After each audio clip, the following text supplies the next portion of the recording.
Hello, some quick context before this video starts. I recorded it before the Switch 2 came out. I assumed that I would be able to edit it in time. I was not able to edit it in time. That being said, I was able to get a Switch 2 without a pre-order. Enjoy the video. Hey there, Craig from Craig's Game Room. The Switch, it's dead. It's officially over. The Switch 1 is dead. The Switch 2 is out this week. Very exciting.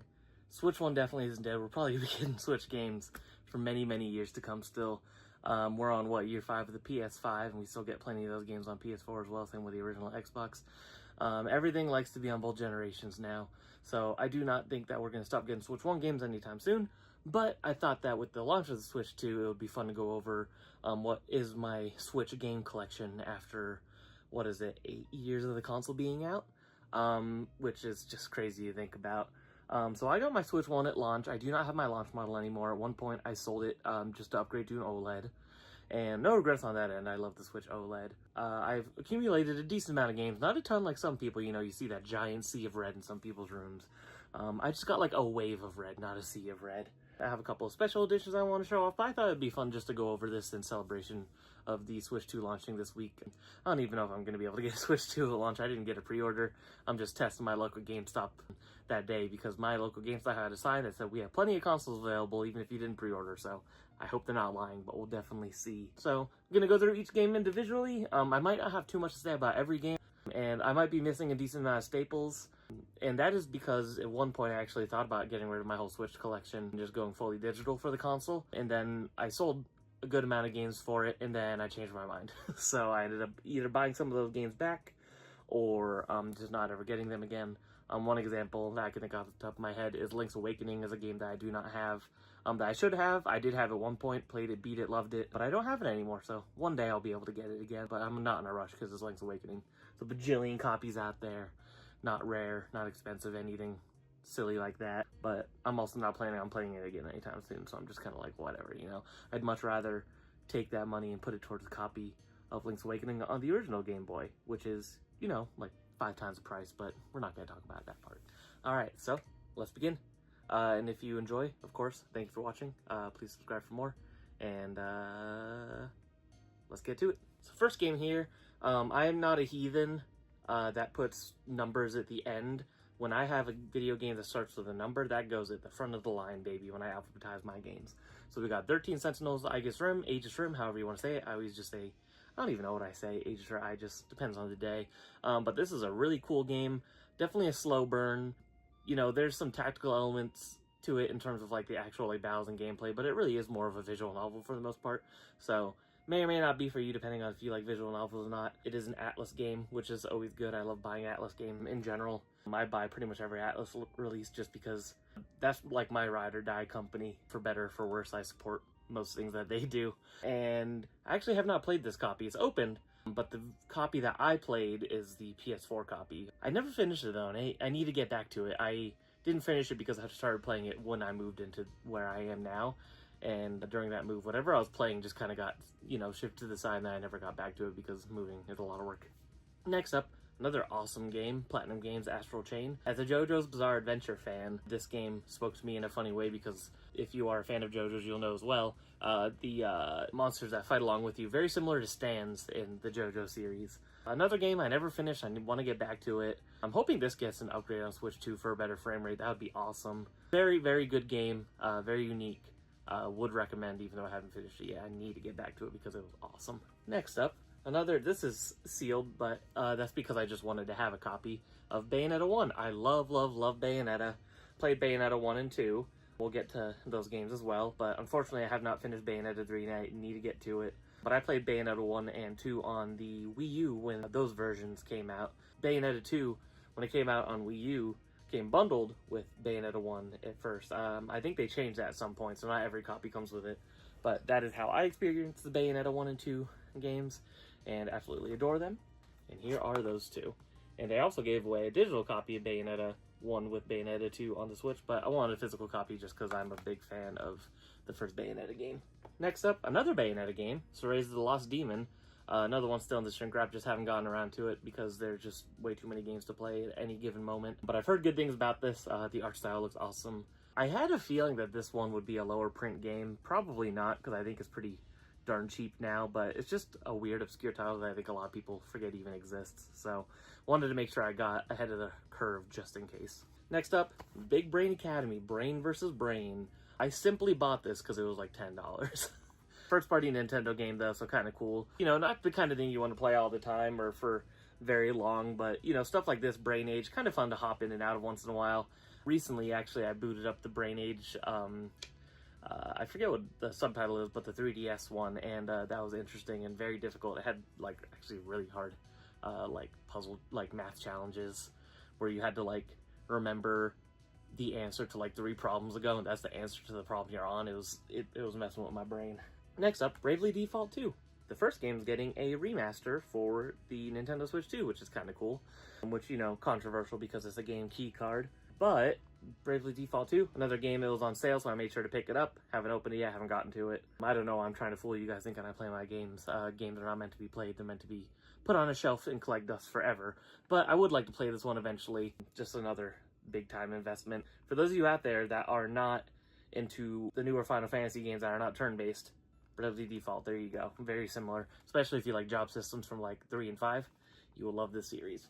Next up, another Atlus game, Catherine Full Body. I got it on clearance. It was one of those goofy GameStop, like not new games, but I wanted to pick it up because I really enjoyed this game. One of the best puzzle games ever made. I know looking at the cover, you definitely think I'm full of shit if you don't know what Catherine is, but Catherine is fantastic. If you like puzzle games, it's definitely worth checking out.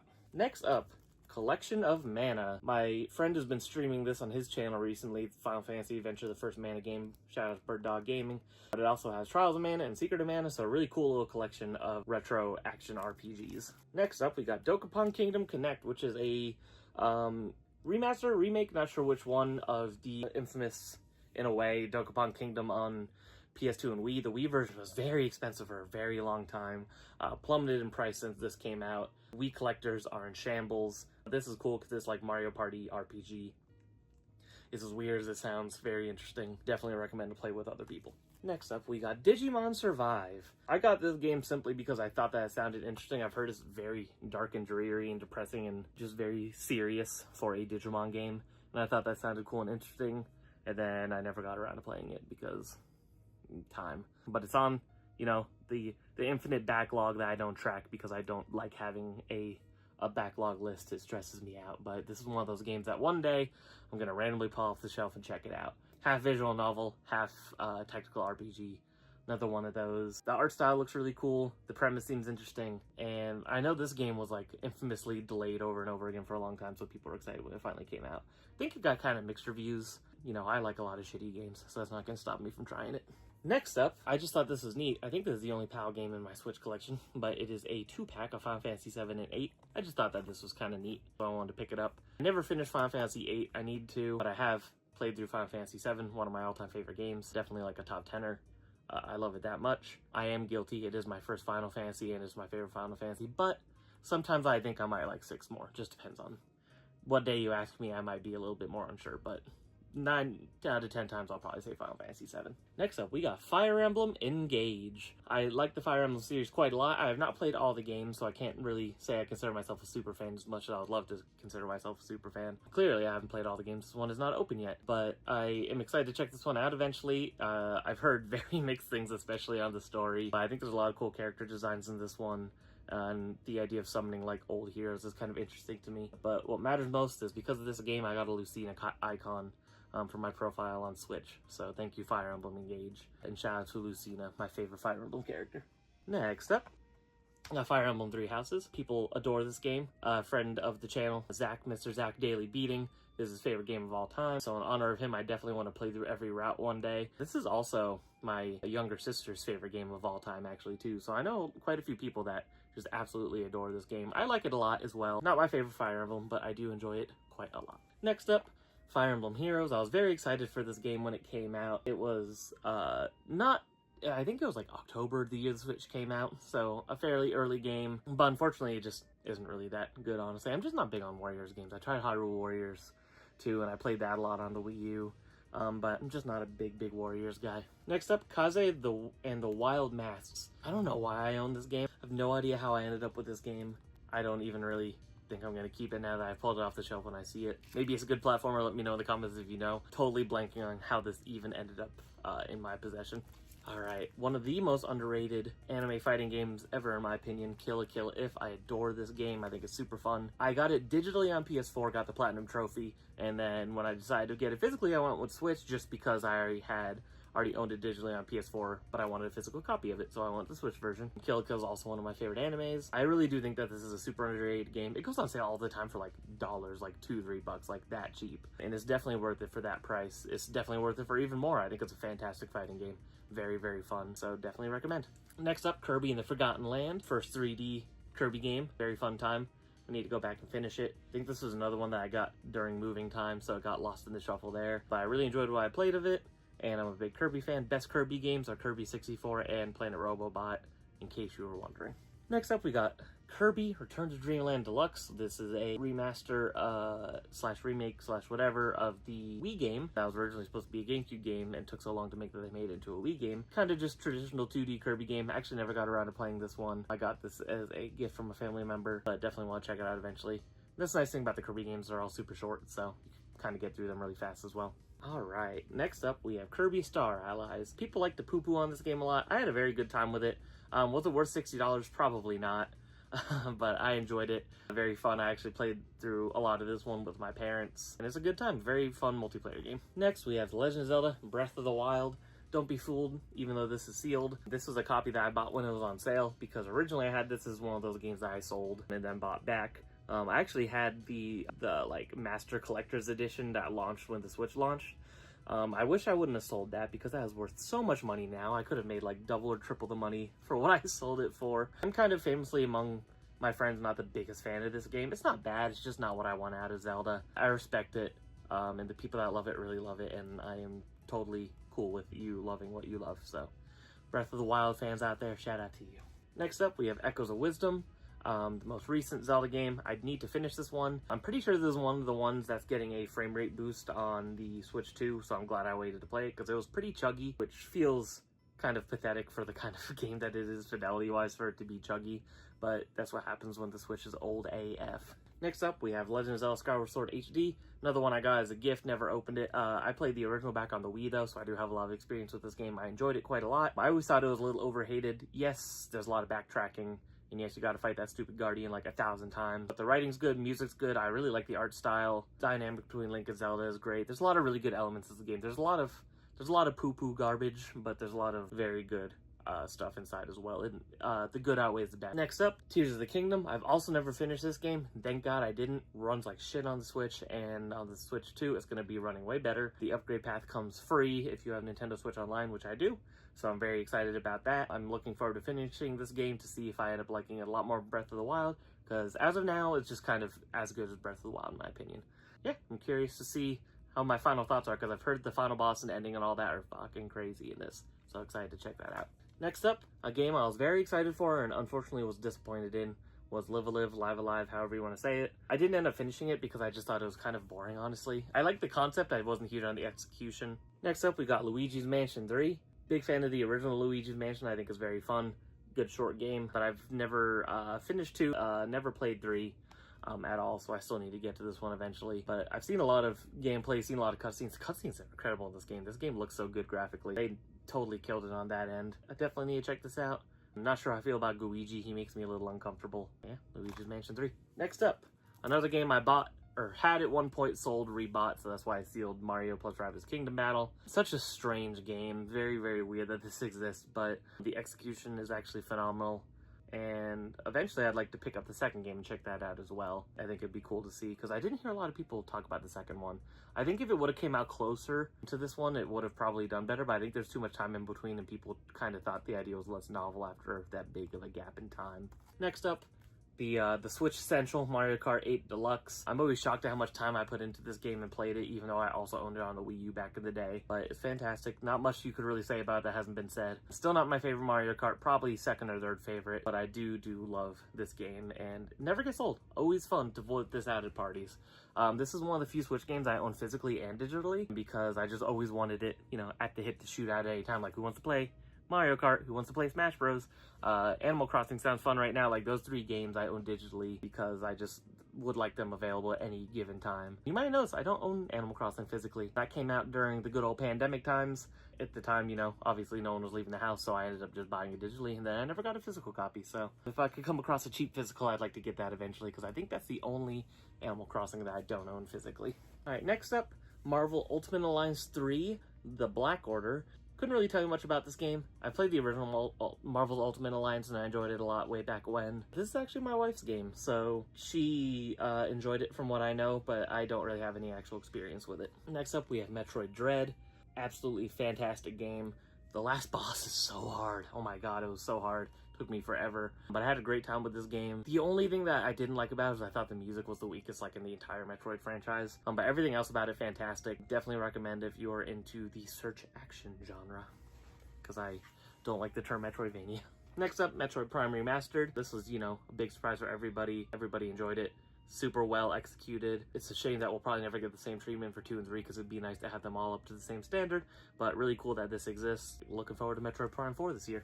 Next up, we got Monster Hunter Stories 2. This is also a gift from a family member. Haven't gotten to it yet, but I want to because I really, really like Monster Hunter Stories 1, the original on 3DS. It is now available, I think, on PS4 and Xbox, and there's also an iOS version. Very fun game. I enjoyed it quite a lot, so I'm curious to see what differences this version has, because nobody really talked about this game upon release. The first one was very good. Next up, we got new Pokemon Snap. Still sealed. Got this one because it was cheap on sale. Very excited to check this one out eventually. I thought that the original Pokemon Snap was pretty good, not amazing. I was kind of shocked that it's like such a beloved and memorable game for people. It's a short, fine game, right? But there's so many people that say this is like incredible, so I want to check this one out. Next up, we have Super Mario Bros. U Deluxe. This game is okay, in my opinion.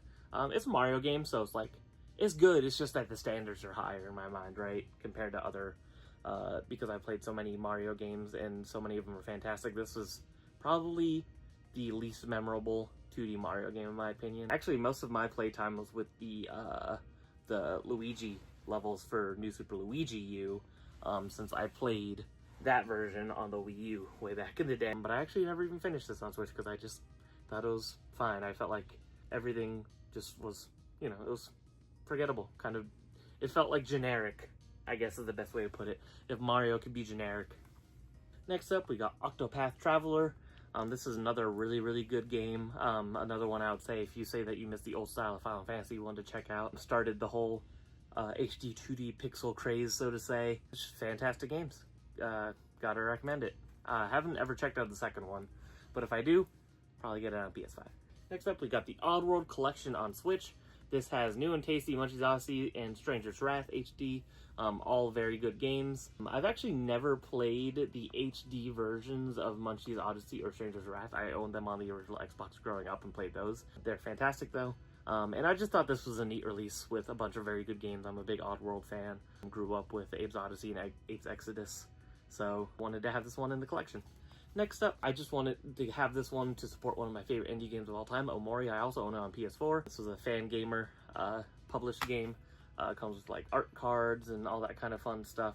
Really nice, good looking release. Very good game, very sad game. Definitely wouldn't recommend this if you're not in a good headspace, but this game means a lot to me. Next up, we got Ori the Collection. Admittedly, I bought this because I just thought that it was cool that this was like Xbox games on Switch. Kind of one of the first big times I feel like that happened where we were starting to get Xbox games on our consoles. But I've also heard that they're very good, so I'll check it out eventually, but this was one I definitely purchased mostly for the novelty at the time. Next up, Paper Mario the Origami King. Never finished this one. Never tried it, never played it, never opened it. I enjoy Paper Mario on the N64 a lot. I love that game. I think Paper Mario 1000 Year Door is pretty good on the GameCube. I really like Super Paper Mario on the Wii. Sticker Star sucked. I hated it. And then I never tried Color Splash or Origami King, so I still got some ways to go with Paper Mario. Oh yeah, there's also the crossover of the Mario and Luigi games that nobody talks about, so I'm not sure if those are any good.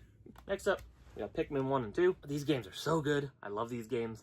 I played them back to back towards the end of last year. Had a fantastic time with them. I definitely enjoyed Pikmin 1 more, but Pikmin 2 is still a good time. Pikmin 2 just does the stupid thing I hate that games do where it ends multiple times. Like, just give me one credit run. Don't make me think I finished the game and then there's like 50% more game to still do. That drives me crazy. Very good. If you have not played the Pikmin games, they're like weird little RTSs. They're very interesting. They're very addicting, very fun. Can't recommend them enough, honestly. I absolutely adored, especially Pikmin 1. Next up, Pikmin 3 Deluxe. I started this one, didn't finish it, just on pause with it because I played Pikmin 1 and 2 and then I started 3 right after, and I just gave myself some Pikmin burnout. I think this is a lot of people's favorite Pikmin, as far as I'm aware, and I'm excited to keep going. I just needed, me and Olimar needed a break, you know. And then I have it when I'm ready, Pikmin 4. People adore this game. Definitely gonna check it out at some point, but I'm just playing them in order, so when I get to it, I get to it.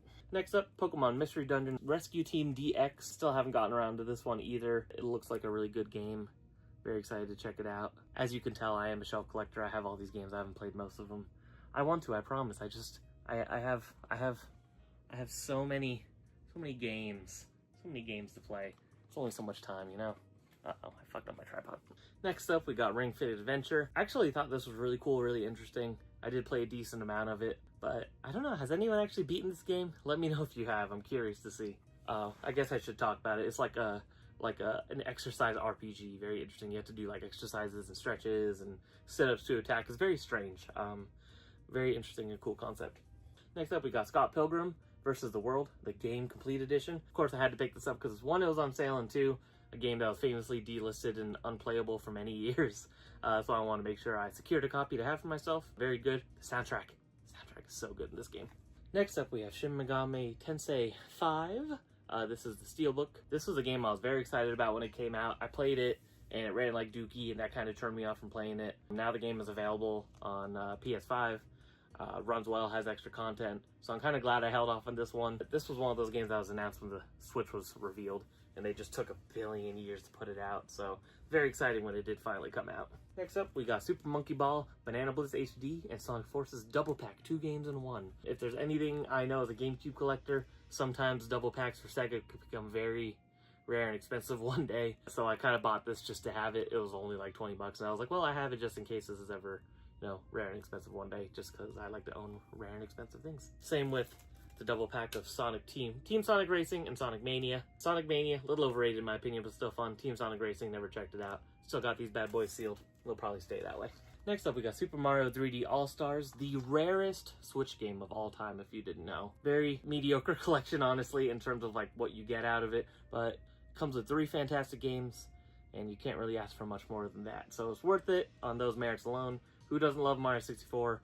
Some people love Mario Sunshine, and who doesn't love Mario Galaxy? Next up, we got Super Mario 3D World and Bowser's Fury. I've always been a 3D World defender. I absolutely love that game. I think it's so fun. They only made it better on the Switch, making the speed so much faster for your characters just feels good, plays good, fantastic time. And Bowser's Fury was a very fun little short romp. I enjoyed it a lot. The kind of like sandboxy style of game works really well for 3D Mario.